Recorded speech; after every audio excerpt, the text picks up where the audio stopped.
안녕하세요. 뉴스와 사람들입니다. 김행과 유인촌의 인사청문회가 동시에 진행되고 있지요. 김행은 시작부터 인사청문회를 위한 자료 제출을 거의 하지 않아 비판받았지요. 이원택 의원은 49개의 자료를 요청했는데 42개 자료가 미제출됐다. 한준호 의원은 인사청문회를 한두 번 해본 것도 아닌데 이런 청문회는 처음 해봤다. 위원회를 통해 총 19건의 자료를 요청했는데 단 3건이 왔다. 그마저도 단답형으로 왔다. 라고 밝혔습니다.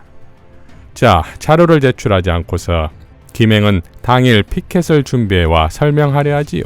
이에 소위 김행 전문가인 용해은 의원은 다음과 같이 포효하며 질의했지요.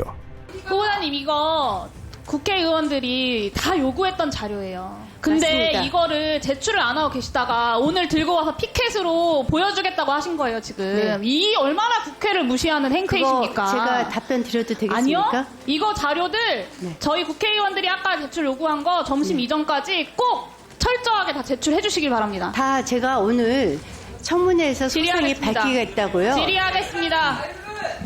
김행 후보자의 여성가족부 장관으로서의 전문성 그리고 자질은 앞으로 잘하겠다라는 말로만 믿고 넘어갈 수는 없는 일이라고 생각합니다. 그동안 어떤 사회적 정치적 활동을 해왔는지 그 길을 면밀하게 살펴보는 것이 필요한데요. 그 점에서 언론을 직접 운영하신 김행 후보자 경력에 대해서 검증을 하려고 합니다. 사실에 기반해서 성실하게 답변해 주시면 좋겠습니다. 이 화면에 나온 내용들 다 동의하시죠? 질의를 안 듣고 계시니까 지금 네, 이것도 동의합니다. 답변을 못 하시는 거예요. 아니요, 질의를 좀 동의합니다. 들으세요. 네네.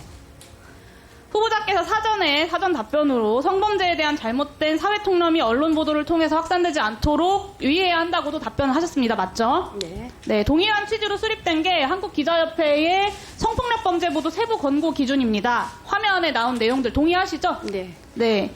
그리고 마지막으로 한국기자협회 인권보도준칙을 보겠습니다. 성평등한 언론을 위해서 이 보도준칙이 필요하다는데, 이 원칙이 필요하다는데 동의하십니까? 네, 동의합니다. 네, 한 언론사의 수장으로서 이 원칙들 다 지켜가면서 언론사 운영하셨습니까? 그것에 대해서 제가 말씀드리겠습니다.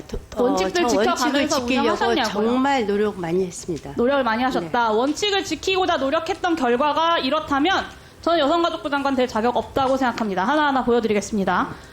자, 이어 위키트리가 언론중재위에서 시정 공고를 받은 사례를 제시하며 또 다음과 같이 발언했습니다.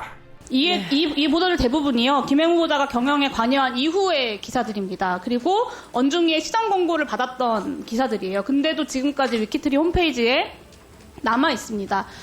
김행 후보자께서 이런 기사들로 돈을 버셨어요. 그러니까 혐오 장사로 주가를 79배를 급등시켜서 100억대의 주식 재벌이 되셨습니다.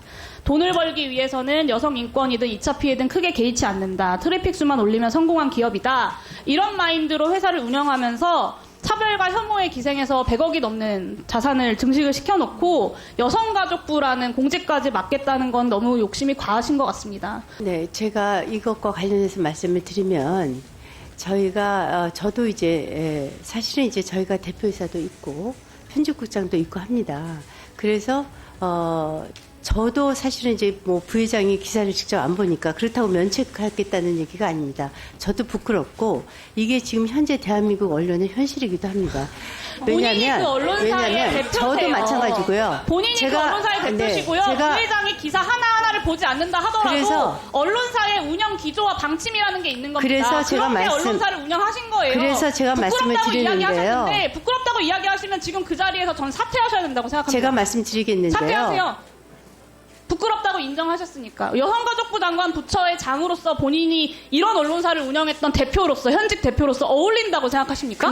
그 지적사항을 그 시비를 쭉 보시면요. 제가 언론사의 부끄러운 현실이라고 말씀드리는 이유는 그 시비 순서를 쭉 연도별로 보시면요. 대한민국의 큰 언론사, 저희보다 훨씬 큰 언론사, 메이저 언론사 1, 2, 3위가 다 들어가 있습니다. 이 얘기는 무슨 말씀이냐면 그래서 제가 부끄러운 대한민국의 언론사라고 하고요. 자, 용해은 의원의 표정이 모든 것을 말해주지요. 자, 김행의 질세라 문체위에서의 유인촌 청문회도 가관이지요. 유정주 의원의 과거 블랙리스트에 대한 질문에 유인촌은 놀라운 답변을 합니다. 자, 후보자를 문체부 장관으로 내정한다는 이 보도가 나가자 문화예술인들 반대 성명 냈어요. 방금 전에도 저도 같이 갔다 왔는데요. 소통관에서 유인촌 문체부 장관 지명철의 촉구 문화예술인 기자회견이 있었습니다. 그 블랙리스트 실행 혐의자 유인촌 문체부 장관 후보자가 가야 할 곳은 검찰이다라고까지 이야기하고 있습니다. 외치고 있습니다. 이것이 바로 지금의 예술인들의 입장이라는 것을 좀 생각해 보셨으면 좋겠습니다. 왜 같은 문화예술인이 후보자의 문체부 장관을 이토록 반대할까요? 아무 이유가 없을까요? 자, 뒤에 좀 대답을 해주십시오. 네네. 후보자 본인이 문화예술인들에게는 블랙리스트와 다름없기 때문입니다. 유인촌 지금 후보자가 장관 시절에 어떤 것도 하지 않았다면 이 예술인들이 이렇게까지 반대할 리는 없지 않습니까? 그렇지 않겠습니까?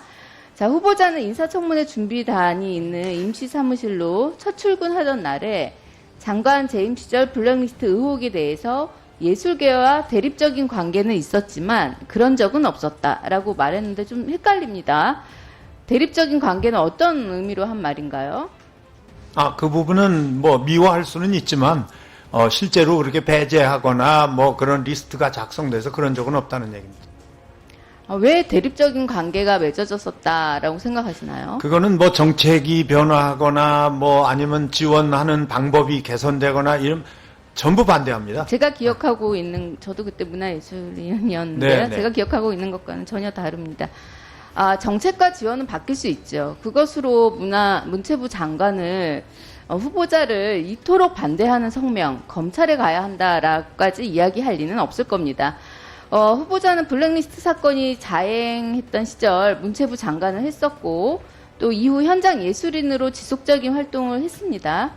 그 누구보다도 잘 알고 있으리라고 생각이 됩니다만 이 블랙리스트 사건은 그리고 그 의미는 특정 사상이나 정치적 의견이나 생각에 따라 검열 사찰 통제 또 차별 배제 등과 같은 행위를 뜻한다는 건 아시죠?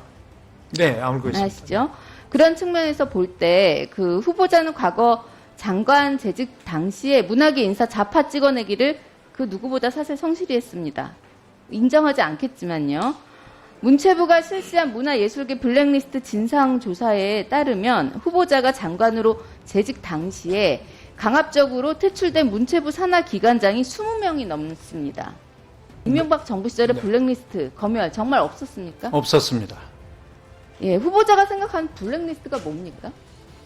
그건 의도적으로 계획하고 작정하고 뭐 여러 분야에서 배제하는 거를 그런 게 블랙리스트라고 없었다고 지금 그러는 거죠. 말씀하시는 네네. 겁니까? 그런 것이 있었다고 수많은 예술인들이 지금 이야기하고 있는데 그러면 그들은 무엇입니까? 자기 입장에서 얘기하는 거죠. 괴담입니까? 자기 뭐, 입장에서 이야기하는 뭐 거라고요? 괴담까지는 아니더라도요. 자기 입장에서 이야기하는 그 당시에- 피해자들이 이야기하는 겁니다. 네, 기관장의 문제는 물론 정부가 새로 바뀌었기 때문에 감사도 했고 그 감사에 따른 결과입니다. 사실은 저는 15년 전에 그 인물들을 다시 얘기하고 싶지 않습니다. 거기에 따른 그 네. 시시콜콜한 얘기들을 그게 제가 여기서 시시콜콜합니까? 장관님? 아니요. 그러니까 거기에 따른 내용들을 일일이 다 얘기하고 싶지 않다는 거죠. 자, 대단하지요? 유정주 의원이 말한 기자회견에는 과거 민변에서 블랙리스트 피해자들의 민사소송을 진행했던 변호사도 참석했는데 그는 다음과 같이 발언했지요.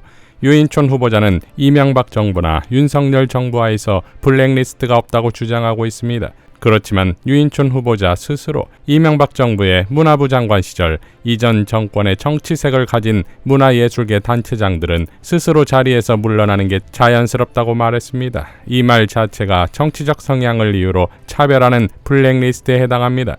이명박 정부하에서 국정원은 좌파 연예인 대인 TF를 만들어서 문화예술인 블랙리스트 명단 82명을 작성했습니다.